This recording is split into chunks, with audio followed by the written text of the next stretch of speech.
अस्सलाम वालेकुम नाजरीन।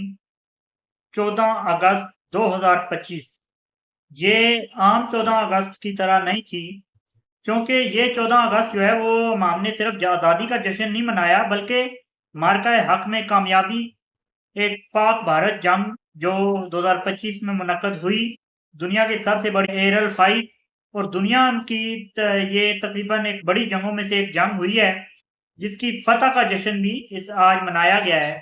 और इसके दौरान पाकिस्तान ने दो बड़े ऐलान किए। एक तो पाकिस्तान ने अपने हीरोज के नाम बता दिए, जिन्होंने भारत को धूल चटाई, जिन्होंने भारत की फिजाई बर्तरी को जो खाक में मिला के रख दिया और जिन्होंने पाकिस्तान की फिजाई बर्तरी को दुनिया भर में साबित किया। उन हीरोज के नाम, उन हमारे पायलट्स हैं, उनके नाम जो है वो दुनिया भर के सामने रखे। और दूसरा एक और जो है नई फोर्स रखी सामने, जो भारत की नींदें उड़ाने के लिए काफी है। तमाम तर तफसीलात आपके सामने रखेंगे, लेकिन सबसे पहले आपसे गुजारिश है कि चैनल को सब्सक्राइब जरूर कीजिए और वीडियो को आखिर तक देखिएगा। और वीडियो को पसंद आए तो अगर लाइक भी जरूर कीजिएगा और कमेंट्स में अपनी राय का इजहार भी जरूर कीजिएगा। बात करते हैं 14 अगस्त 2025 मार्का हक में कामयाबी। पाकिस्तान ने अपने से 5 गुना बड़े दुश्मन को एक ही झटके के अंदर जो है वो धूल चटा दी, खाक में मिला दिया गरूर उनका। और उनके जो जहाज हैं वो मिट्टी के मनो मिट्टी तले जो है वो दब गए।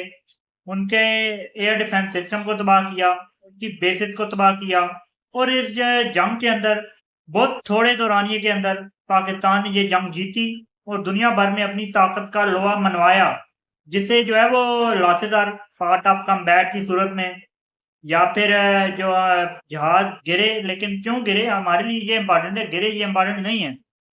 इन तमाम सूरतों में दुश्मन भी माना कि उनके जो है जहाज गिरे, उनको शिकस्त हुई, उनको शिकस्त फाश से दो चार होना पड़ा पाकिस्तान की फौज के वजह से और पाकिस्तान की फिदाइया की वजह से। तो बात करते हैं उन 6 पायलट्स जिन्होंने भारतीय 6 हथियारों को गिराया। उनके नाम पाकिस्तान ने सामने रखे हैं और उन्हें अवार्ड से नवाजा गया है। पाकिस्तान के सदर की जानिब से सदर पाकिस्तान ने उन्हें जो है वो अवार्ड से जो है नवाजा। और ये अवार्ड जो है पाकिस्तान भर का जो है वो सर फख्र से बुलंद करने के लिए काफी है। पाकिस्तान की पूरी कौम को जो है वो इन अपने हीरो के ऊपर फख्र है और गरूर है। और ये हीरोज जो है वो पाकिस्तान का आज के नहीं है, ये बल्कि हीरोज जो है हमारी हिस्ट्री का, हमारी तारीख का खासा है। हर मार्के के अंदर इस तरह के हीरोज हमारे आए हैं और आगे भी इंशाल्लाह इससे बढ़कर जो है वो हम कामयाबियां समेटेंगे। एमएम आलम की सूरत में आपके सामने हीरोज मौजूद हैं। उसके अलावा विंग कमांडर हसन और नुमान है, जो ऑपरेशन स्विफ्ट रिटार्ड की सूरत में भारत को जो है वो दुश्मन को धूल चटाई थी जिन्होंने। और अब जो है वो 6 पायलट्स जिनके नाम सामने आए हैं, नाम भी आपके सामने रखते हैं। और ये आप सबके लिए फख्र का बायस है, हमारे लिए, मेरे लिए और आप तमाम जो पाकिस्तानी सुन रहे हैं, तमाम तर कौम के लिए ये हमारे पायलट्स फख्र का बायस हैं। तो नाम लेना शुरू करते हैं। बिलाल रजा, विंग कमांडर बिलाल रजा, साथ ही में विंग कमांडर हमाद बिन मसूद, उसके साथ squadron leader Mohammad bin Yusuf, squadron leader Mohammad Usama Ishfaq, squadron leader Mohammad Hasan Anees, squadron leader Talal Hussain Hasan और स्क्वाड्रन लीडर फिदा मोहम्मद खान। इसके अलावा स्क्वाड्रन लीडर मोहम्मद अशद। ये हमारे 7 जो है पायलट जिन्होंने 7 उनके जहाज मार गिराए, जिनमें 6 फाइटर तैयारी और एक जो है वो यूएवी जहाज उनका शामिल था। और ये हमारे गुमनाम हीरोज जिन्होंने अब जो है वो इनका नाम लिया गया है, यही हमारे जो है वो हीरोज थे जिनकी वजह से मार्का हक में पाकिस्तान जो है वो तमाम तर दुनिया में नाम पैदा कर सका और तमाम तर जो है वो दुनिया भर जो है पाकिस्तान के पायलट की मशहूर हुई। चीन को जो है मशहूर किया गया। चीनी पायलट्स ने पाकिस्तान के चीनी जो है वो फिदाइया के सरबराह पाकिस्तान आए।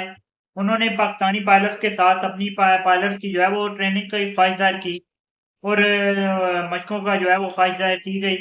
उसके अलावा साउथ अफ्रीका के पायलट्स की ट्रेनिंग के लिए पाकिस्तानी पायलट्स को जो है वो मदऊ किया गया और दुनिया भर में ये स्टडी किया गया कि पाकिस्तान ने किस तरह से राफेल जहाज को गिराया और यही नाम जो है उसके पीछे मौजूद हैं। अब हम दूसरी खबर के पीछे आते हैं और दूसरी खबर ये है कि पाकिस्तान ने एक नई फोर्स का ऐलान कर दिया है। नई फोर्स आप लोगों को मालूम है, फतह 1 पाकिस्तान का और फतह 2 इन मिसाइलों के ज़रिए, इन रॉकेट्स के ज़रिए भारत की बेसों को मलजा मिट्टी मनो मिट्टी तले जो है वो दबाया गया, मलिया मेट किया गया और यही हमारे जो है वो रॉकेट्स थे, हमारे मिसाइल थे। उसके अलावा हमारे जो दूर मार्क करने वाले मिसाइल हैं, शाहीन 3 हो गया, अबाबील हो गया, जिनसे जिनसे जो है हम भारत के दूसरे हिस्से तक को जो है वो टारगेट कर सकते हैं। और अब हमारे फौज के अंदर एक प्रॉपर जो है फौज को इंडल्ज किया गया है, एक प्रॉपर फोर्स बनाई गई है, जिसको नाम दिया गया है रॉकेट फोर्स, जिसका यही जो है वो मकसद है कि हम दुश्मन के चारों तरफ से उस पर हमला कर सकें, दुश्मन के हर कोने तक वो जो है वो उसको टारगेट कर सकें। इस फौज का ये मकसद, मेन मकसद ये होगा कि रॉकेट को और रॉकेट साइंस जिसे हम कहते हैं और जो मिसाइल्स की जो है वो साइंस है और जो मिसाइल्स का हमारा प्रोग्राम है, उस तमाम तर प्रोग्राम को आगे बढ़ाना, उसको लीड करना, उसको स्टडी करना, उसको जो है वो सीखना और अच्छे तरीके से जो है इम्प्लीमेंटेशन, ये इस फौज का हमारा जो है वो मकसद होगा। और ये अपने मकासद में बाकी तमाम तर फौजों की तरह, बाकी तमाम तर फोर्सेस की तरह और पाक अफवाज की तरह ये फौज भी अपने मकासद में पूरी उतरेगी और भारत की नींदें इंशाल्लाह उड़ाएगी और उड़ा रही है, क्योंकि इस फौज को जो है बना दिया गया है, यही चीज भारत की नींदें उड़ाने के लिए काफी है। इसी पैगाम के साथ चैनल को सब्सक्राइब जरूर कीजिए और वीडियो को लाइक जरूर कीजिएगा। मुझे दीजिए इजाजत। अल्लाह हाफ़िज़।